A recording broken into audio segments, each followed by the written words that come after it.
Is Tecna the strongest Winx? Let's find out. Here we have our underrated queen. We have her divided into combat and usefulness outside of battle. Now, in terms of raw power, Tecna is not the best.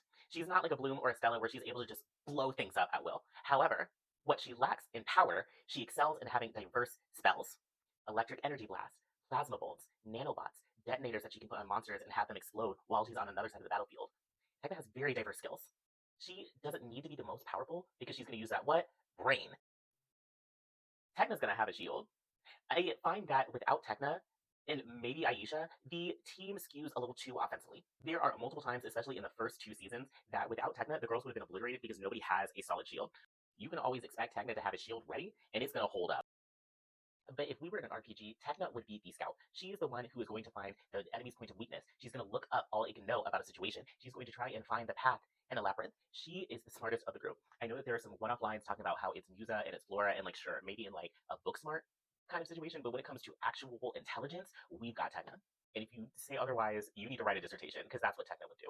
Now that we know in terms of combat, she is here to balance out the team with defenses and strategy and not raw power. How does that translate outside of battle? Well, it's the same. We take those smarty pants powers and bring them right back over here.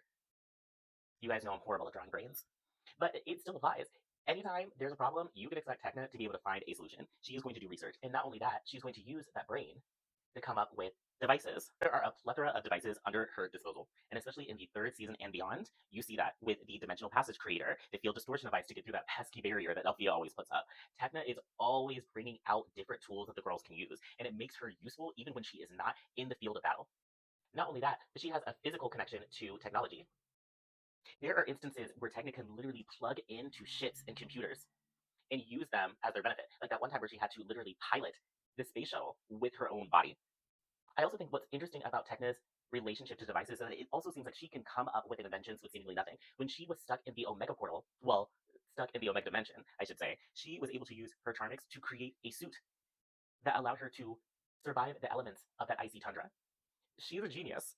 And that's why it was so disastrous when she did disappear, because the girls knew that she was instrumental to the group. Without her, the group would fall apart, probably more than any other member of the team. She does a whole lot without having to have brute strength. So is she the strongest? No, but in my opinion, she is definitely the most useful. I hope I've made my points.